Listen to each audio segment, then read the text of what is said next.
उसके बाद बेटा हमारे टॉपिक है न्यूट्रलाइजेशन। न्यूट्रलाइजेशन क्या है? ये बेटा एक फेनामेना है, एक प्रोसेस का नाम है। ऐसा प्रोसेस जिसमें एसिड बेस के साथ रिएक्शन करके सॉल्ट और वाटर बनाए।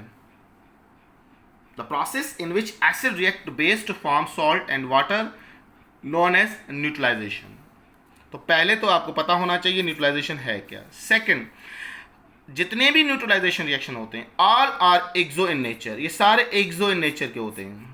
अगर न्यूट्रलाइजेशन का कोई रिएक्शन हो और आपसे पूछे कि एंडोथर्मिक रिएक्शन होगा या एक्सोथर्मिक होगा, तो याद रहे न्यूट्रलाइजेशन जितने भी रिएक्शन होते हैं वो all are the exo in nature, वो एक्सो इन नेचर के होते हैं। दूसरी बात, न्यूट्रलाइजेशन में जो बहुत ज़्यादा इंपॉर्टेंट चीज़ होती है वो ये कि जो सॉल्ट बन रही होती है वो या तो एसिडिक साल्ट होगी या बेसिक साल्ट होगी या न्यूट्रल साल्ट होगी।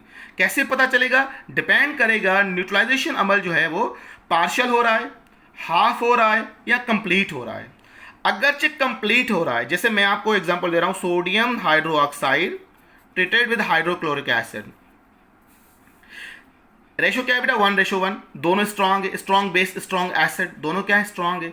अब दोनों स्ट्रांग है तो व्हाट विल हैपन, यहां से सोडियम, यहां से क्लोरीन, यहां से OH और यहां से आपका H, तो प्रोडक्ट क्या बनेगी? प्रोडक्ट बनेगी सोडियम क्लोराइड प्लस वाटर। ये इक्विमोलर पर रिएक्शन हुआ। ये जो सोडियम क्लोराइड साल्ट मिली, इस साल्ट को क्या बोलोगे? न्यूट्रल साल्ट बोलोगे। This is called neutral salt, क्योंकि ये रिएक्शन इक्विमोलर पर हो रहा है। दोनों के नंबर ऑफ मोल्स क्योंकि बराबर थे, एक बात। दूसरा, दोनों स्ट्रांग थे। पार्शियल न्यूट्रलाइजेशन किस तरह से होगी ये देखें। यहां से मैंने सोडियम हाइड्रोक्साइड का एग्जांपल लिया है और एसिड में मैंने सल्फ्यूरिक एसिड का एग्जांपल लिया हुआ है। This is called diprotic. ये क्या है? डाइप्रोटिक। इसके अंदर दो हाइड्रोजन्स हैं और ये मोनोबेसिटी है बेटा। यहां पर सिर्फ एक ही OH ग्रुप है जो एक H को न्यूट्रलाइज करने की सलाहियत रखेगा। यानी कि अगर अब ये रिएक्शन में प्रोसीड कर दूं तो एक सोडियम एक हाइड्रोजन को डिस्प्लेस करेगा, यानी कि सोडियम बाय सल्फेट प्रोड्यूस करेगा। एक हाइड्रोजन यहां से एक हाइड्रोजन आके OH ग्रुप के साथ कंबाइन होगी तो एक वाटर मॉलिक्यूल बनाएगा। अब ये जो सॉल्ट बनी, इस सॉल्ट को आप नॉर्मल सॉल्ट नहीं बोलोगे, इस सॉल्ट को न्यूट्रल सॉल्ट नहीं बोलोगे, बल्कि इसकी नेचर क्या हुई? इसकी नेचर हुई एसिडिक सॉल्ट, क्योंकि अभी एक हाइड्रोजन एक प्रोटॉन इसके अंदर मौजूद है। तो एंटी टेस्ट में ये डिफरेंट टाइप के क्वेश्चन आते हैं कि जी which is the acidic salt, which is the basic salt. मैंने हाइड्रोलाइसिस टॉपिक पढ़ाई थी, मैंने आपको ट्रिक बताई थी किस तरह से आप जांचोगे ये एसिडिक या बेसिक है। दूसरी बात जो मैंने आपसे कही कि सिस्टम जो है वो कंप्लीट न्यूट्रलाइज हो रहा है, पार्शियल हो रहा है या कि आपका हाफ हो रहा है। ये किस तरह से जानोगे? इसको जानने का बहुत आसान तरीका ये है, आप देखो एसिड भी स्ट्रांग बेस भी स्ट्रांग और दोनों के नंबर ऑफ मोल सेम है, तो ये आपका कंप्लीट न्यूट्रलाइजेशन टेक प्लेस होगी। मगर दोनों स्ट्रांग है पर हाइड्रोजन और हाइड्रोक्सिल ग्रुप में डिफरेंस है। यहां पर एक OH ग्रुप है, यहां पर 2 H है। तो अगर ये 1:2 लूंगा तो ये क्या होगा बेटा? 1:1। तो ये क्या होगा बेटा? Half neutralisation take place. पर अगर मैं 2 मोल सोडियम हाइड्रोक्साइड के लूंगा और 1 मोल सल्फ्यूरिक एसिड, अब आपकी कंप्लीट न्यूट्रलाइजेशन होगी, क्योंकि अब OH2 H2 के 2 वाटर मॉलिक्यूल बनाएंगे और अब सोडियम सल्फेट एक कंप्लीट मॉलिक्यूल बन गया। अब बात में आ गई? क्लियर है? यानी कि अब क्या हुआ? Complete neutralisation. This is the complete neutralisation. और इससे कंसर्न बहुत सारे MCQs बेटा आए हुए हैं, और एसिडिक की character, basic character, mono acidity, monobasicity, diprotic, monoprotic किसको बोलते हैं। तो इस तरह से आप ये सवाल अटेम्प्ट कर सकते हो, बशर्ते का आपको ये पता हो कि ये एक हाइड्रोजन डोनर है या 2 हाइड्रोजन डोनर हैं। एक और एग्जांपल दे रहा हूं आपको, फास्फोरिक एसिड H3PO4 का, ये ट्राइप्रोटिक है बेटा। This is called triprotic. Triprotic अगर आप किसी बेस के साथ रिएक्शन करवा रहे हो तो आप ऐसा बेस लोगे जिसके अंदर 3 OH ग्रुप हो। अच्छा, अगर 3 OH ग्रुप ना हो, एक हो, तो फिर 3 मोल उसके लोगे। जैसे कि यहाँ पर मैं सोडियम हाइड्रोक्साइड ले रहा हूँ, तो सोडियम हाइड्रोक्साइड के अंदर मैं कितने मोल लूँगा? 3 मोल लूँगा। यानी कि इसका 1 मोल इसके 3 मोल को न्यूट्रलाइज करने की सलाहियत रखेगा। तो प्रोडक्ट क्या बनेगी? Sodium phosphate. अब ये कंप्लीट न्यूट्रलाइजेशन कहलाएगी। This is the complete neutralisation. और नेक्स्ट प्रोडक्ट क्या बनेगी? आपके 3 वाटर मॉलिक्यूल बनेंगे।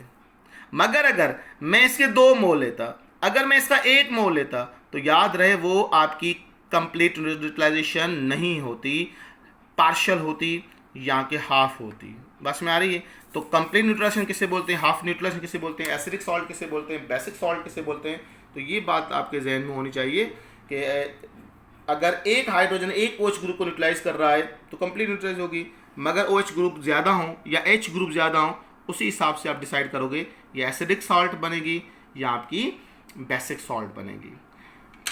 कुछ एग्जांपल आपके सिंटेक्स के अंदर भी मेंशन किए गए हैं, जैसे कि ये है एग्जांपल आपका, अगर आपको नज़र आ रहा हो बेटा, सोडियम क्लोराइड ये नॉर्मल सॉल्ट कहलाती है। सोडियम बाइसल्फेट अभी मैंने आपको एग्जांपल भी दी, ये क्या है? एसिडिक सॉल्ट है। और मैग्नीशियम हाइड्रोक्साइड और क्लोरीन के साथ कंबाइन है बेटा, तो ये क्या है? बेसिक क्लोराइड है। वजह इसके अंदर बेटा 2 OH ग्रुप आने चाहिए। मैग्नीशियम हाइड्रोक्साइड का फार्मूला इन एक्चुअल सेंस में क्या होना चाहिए? ये है बेटा, मैग्नीशियम हाइड्रोक्साइड है। This is the complete neutralisation.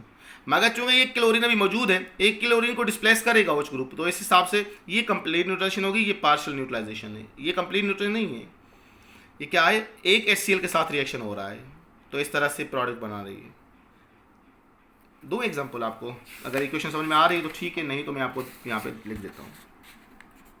एक HCl है बेटा और मैग्नीशियम हाइड्रोक्साइड के साथ रिएक्शन कर रहा है, ठीक।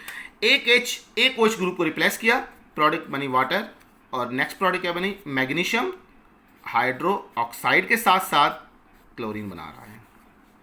तो ये क्या कंप्लीट न्यूट्रलाइजेशन होगी? No, it is not a complete neutralisation. ये क्या कहलाएगी? ये भी पार्शियल न्यूट्रलाइजेशन कहलाएगी। अभी भी एक जो है वो OH ग्रुप मौजूद है इसके अंदर। अच्छा, एक और हाइड्रोक्लोरिक एसिड में रिएक्शन करवा देता हूँ। HCl अगेन मैग्नीशियम हाइड्रोक्साइड के साथ क्लोरीन जुड़ा हुआ है, और ये अब OH को डिस्प्लेस कर देगा, तो अगेन H2O बना है। अब प्रोडक्ट क्या बनेगी? Magnesium chloride. अब आपकी कंप्लीट सॉल्ट बनी। This is a complete neutralisation. बस में आई? तो OH ग्रुप रह जाते हैं तो जाहिर बात है बेसिक सॉल्ट, H रह जाता है तो एसिडिक सॉल्ट। उसके अलावा ये क्या कहलाएगा? पार्शियल न्यूट्रलाइजेशन कहलाएगी, नॉट अ कंप्लीट न्यूट्रलाइजेशन। उसके अलावा बेटा इसकी मोलरिटी मालूम करना बहुत सारे प्रॉब्लम आते हैं, और उसका फार्मूला है बेटा M1V1 = M2V2। यानी कि अगर पहले की मोलरिटी मिली हुई हो, वॉल्यूम मिला हुआ हो, तो दूसरे का वॉल्यूम मिला हुआ हो तो उसकी मोलरिटी मालूम कर सकते हो। अगर दोनों की मोलरिटी मिली हुई हो, वॉल्यूम कितना यूटिलाइज होगा वो भी आप आसानी से मालूम कर सकते हो। जैसे मैं आपको एग्जांपल दे रहा हूँ सोडियम हाइड्रोक्साइड और HCl का। बात में आ रही है? अब मैं आपसे कह रहा हूँ इसकी मोलरिटी जो है वो है 1 मोलर सॉल्यूशन, और इसका वॉल्यूम मैं ले रहा हूँ 20 ml। कितना? 20 ml ले रहा हूँ। अब HCl की मोलरिटी क्या है बेटा? HCl की मोलरिटी जो है वो मालूम करना है, और इसका वॉल्यूम ले रहा हूँ 40 ml। बात में आई? तो बहुत आसान है। आप क्या करोगे? 20 यहाँ आपने रखा, यहाँ इसी प्रॉब्लम को इस तरह से भी कर सकते हो। इसकी मोलरिटी मैं आपको 1 देता हूँ, इसका वॉल्यूम क्या होगा, तो आप किसी फॉर्म में कर सकते हो। देखें x मालूम करना है, ये आके डिवाइड कर देगा। 1 × 20 / 1, क्या आंसर आएगा? 20 ही आएगा। मगर अगर जो मैंने पहले कंडीशन आपको दी, इसकी 1 मोलर सॉल्यूशन 20 ml ले रहा हूँ, और इसकी मोलरिटी क्या होगी जब इसका मैं 40 ml लूँगा। बात में आ रही है? अब क्या होगा उसी हिसाब से 1 × 20 / 40, क्या आंसर आएगा? 1/2। 1/2 यानी कि मतलब 0.5 मोलर सॉल्यूशन, 0.5 मोलर सॉल्यूशन। तो इसकी मोलरिटी अगर 1 है तो इसकी मोलरिटी क्या होगी? 0.5 मोलरिटी होगी। तब जब इसके 40 ml आप लोगे, यानी कि 20 ml में ये 1 मोलर सॉल्यूशन ना, उस कंडीशन के अंदर ये 40 ml अगर सेम कंडीशन हो तो इसकी मोलरिटी क्या होगी? 0.5 होगी। तो ये भी बड़े इंपॉर्टेंट सवाल आते हैं मोलरिटी बेस पर, तो इसको ज़रूर देखिएगा बेटा, अपना ख्याल कीजिएगा। कल इंशाल्लाह संडे, तो हम Monday onward chapter number 8 start करेंगे। और जैसा कि सर अपना रशीद साहब जो है वो ऑर्गेनिक केमिस्ट्री के लेक्चर्स अपलोड कर रहे हैं, तो अभी आहिस्ता आहिस्ता कर रहे हैं। जैसे हमारी फर्स्ट ईयर कंप्लीट होगी, फिर सेकंड ईयर आप ऑर्गेनिक पे ही फोकस कीजिएगा, फिर इनऑर्गेनिक हम लास्ट में डिटेल से डिस्कस करेंगे। अपना ख्याल कीजिएगा बेटा, अल्लाह हाफिज़।